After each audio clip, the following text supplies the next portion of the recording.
প্রিয় ভিউয়ার্স, আসসালামু আলাইকুম। দেশ ও দেশের বাইরে থেকে যারা দেখছেন সবাইকে ওয়েলকাম করছি আল হুদা হাঁসের খামার নিবেদিত আজকের কিছু ডকুমেন্টের ভিডিওতে। প্রিয় ভিউয়ার্স, আজকে আপনাদেরকে দেখাবো 2.5 মাস বয়সের হাঁসের বাচ্চা বা হাঁস যেটাই বলেন, এগুলার আপনার 2টা ভ্যাকসিন করা হয়েছে এবং পরবর্তীতে আরেকটা ভ্যাকসিন করা হবে। এবং হাঁসটা কিন্তু এভারেজ এখানে রয়েছে আপনার 900 হাঁস। তো 900 হাঁস আমরা পালন করছি আমাদের নিজস্ব 200 হার্গেন পদ্ধতিতে। বাচ্চা ফোটানোর পরে আমরা কিন্তু বোর্ডিং করে এতটুকু বড় পড়ছে। আর এগুলা কিন্তু আপনার সম্পূর্ণ এ গ্রেডের এবং সম্পূর্ণ কাকি ক্যাম্বেল এভারেজ পুরুষ মহিলা মিক্স। তো প্রিভিয়াস এগুলা যারা কিনতে চাচ্ছেন আমাদের ভিডিও স্ক্রিনে এবং ডিসক্রিপশনের নাম্বারটি কেন তাদের বিশাল যোগাযোগ করতে পারেন। প্রিভিয়াস এই হাঁস সম্পর্কে যদি বলি, আমরা যখন এই হাঁসটাকে বোর্ডিং করছিলাম এই হাঁসটাকে বোর্ডিং কিন্তু আমরা সুন্দরভাবে করেছি। আপনারা জানেন যদি হাঁসের বোর্ডিং সুন্দরভাবে করা না হয় পরবর্তীকালীনে একটু সমস্যা দেখা দেয়, চর্বির একটু সমস্যা দেখা দেয়। সেক্ষেত্রে সুন্দরভাবে বোর্ডিং করাটা কিন্তু জরুরি। আপনার হাঁস পালন করতে গেলে আপনি যদি বোর্ডিং করতে চান সেই বোর্ডিং করাটা কিন্তু সুন্দরভাবে বোর্ডিং করাটা জরুরি। সেক্ষেত্রে আপনারা যখন বোর্ডিং করবেন হাঁসের বাচ্চাটা খেয়াল করতে হবে যে বোর্ডিংটা আপনি কীভাবে করছেন। আর বিশেষ করে নতুন উদ্যোক্তা যারা আছেন, কামার শুরু করতে চাচ্ছেন বা কামার শুরু করবার ইচ্ছুক, তারা আমার সাথে যোগাযোগ করতে পারেন। আপনাদের জন্য আপনারা কখনোই বোর্ডিং করতে পারবেন না, এটা আমরা বলি না এবং সব কিছু বলি। আমরা সবসময় বলি যে নতুন উদ্যোক্তা আপনারা কখনো পারবেন না বোর্ডিং করতে। কেন পারবেন না? বোর্ডিং করতে গেলে আপনি যদি 19 থেকে 20 হয় সেক্ষেত্রে দেখবেন হাঁসের বাচ্চারা মারা যাবে।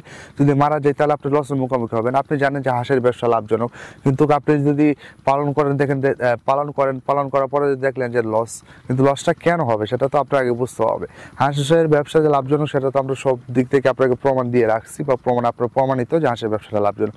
সেই ক্ষেত্রে যদি আপনি 0 সাইজের বাচ্চাটা নিয়ে বোর্ডিং করেন, বোর্ডিং করার পরে আপনি বাচ্চাটা বোর্ডিং করতে পারলেন না, সময় মতো ওষুধ দিতে পারলেন না, বা ভ্যাকসিনের টাইম হলে ভ্যাকসিন দিতে পারলেন না, বা অতিরিক্ত খাবার দিয়ে দিলেন বা খাবার কম দিয়ে দিলেন, সেক্ষেত্রে সব মিলিয়ে যদি আপনি বোর্ডিংটা না করতে পারেন বা হাঁসের সর্দি লাগাই দিলেন, অতিরিক্ত পানি খাওয়াইলেন বা সময় না হওয়ার আগে পানি খাওয়াই দিলেন, সব কিছু আপনি মেনটেন না করার কারণে আপনি যে সব কিছু মেনটেন না করতে পারেন তখন বাচ্চারা মারা যাবে। মারা যাওয়ার পরে যখন লস দেখা দেবে, পরে বলবেন যে হাঁসের ব্যবসা তো লস, লাভ কী করে হলো?